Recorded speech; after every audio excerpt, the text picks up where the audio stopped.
आज सारा राज्य में पवित्र रथयात्रा अनुष्ठित होउछि। एही उपलक्षे विभिन्न जगन्नाथ मंदिर मानकरे अपराह्न बहु श्रद्धालु मानक भिड़ लागिथिबार देखिबाकू मिलिछि।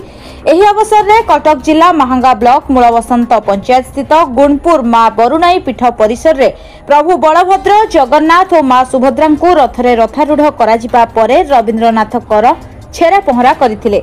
वरिष्ठ पंडित सचिंद्र कुमार पाणी, ताराकांत पाणी, प्रद्युम्न कुमार कर, बाबुली कर, कमलाकांत कर मानक द्वारा पूजा कार्य करा परे गुणपुर और आखपाख ग्रामर बहु श्रद्धालु उपस्थित रही बाजा बाण घंट कीर्तन सह रथटଣା कार्य आरंभ करथिले।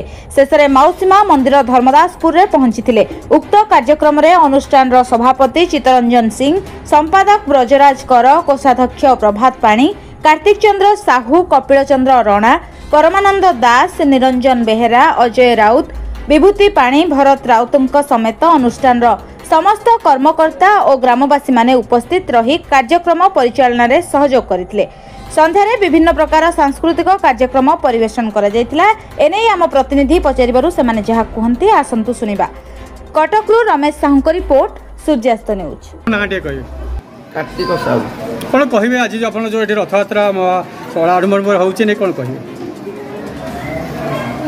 आज प्रभुंकर आज ये संसार रे प्रभुंकर जो आनंदमय चली सबु जगार प्रभुंकर आज जो नेतर उत्सव प्रभुंकर काली आज प्रभुंकर से गादी की जाइकिरी आज सी केड़े आनंद रे ढली ढली तली तली प्रभु केते खुशी रे आज जाउछंती कालिया शांत केते खुशी रे आम भक्त माने आमु केते खुशी रे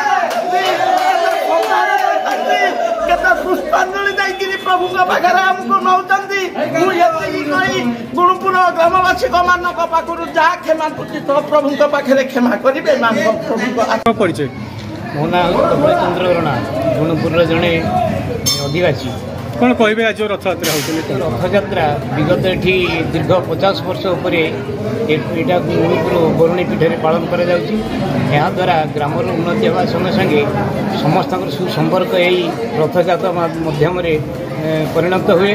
तेणु आम गाँव अनुष्ठान कमिटी एवं आम बरुणी कमिटी और गाँव समस्त लोक सहयोग रथयात्रा करा प्राय यहाँ विगत 50 वर्ष ऊर्ध्व ये कार्यक्रम हो तेणु समस्त सहयोग द्वारा ये अनुष्ठान पालन करा जाए। यह हूँ आम बरुणी पड़ियार महात्म ये गुणपुर परंपरा। तेणु या समस्त सहयोग निश्चित भाव में ये अनुष्ठान प्रति अच्छी याद्वारा समस्त मंगल हम ग्रामवासी मंगल हम एवं सारा विश्व ए शांति रहा। आज पवित्र रथयात्रा ये उपलक्षे प्रति वर्ष केमती आगामी वर्ष ये पुणी भल भाव परिचालना करा समस्त सहयोग आम कामना करूँ। कौन कहे आज जो रथ कार्यक्रम आज्ञा ये रथयात्रा आम आज की बहुत दिन है रथयात्रा कराऊँगी गुणपुर ग्रामवासी मैंने ये रथ जगह सहयोग करमर ये पूजक जो सचिना अच्छा से बिना पैसा आम कार्य कर तेणु आम कि पारना तेणु से गुणपुर ग्रामवासी मैंने यही सहयोग करूँ ये आमर अनुष्ठान सबुदिन सेमती वंचित रहू ये कही मुझे विदाय नौ।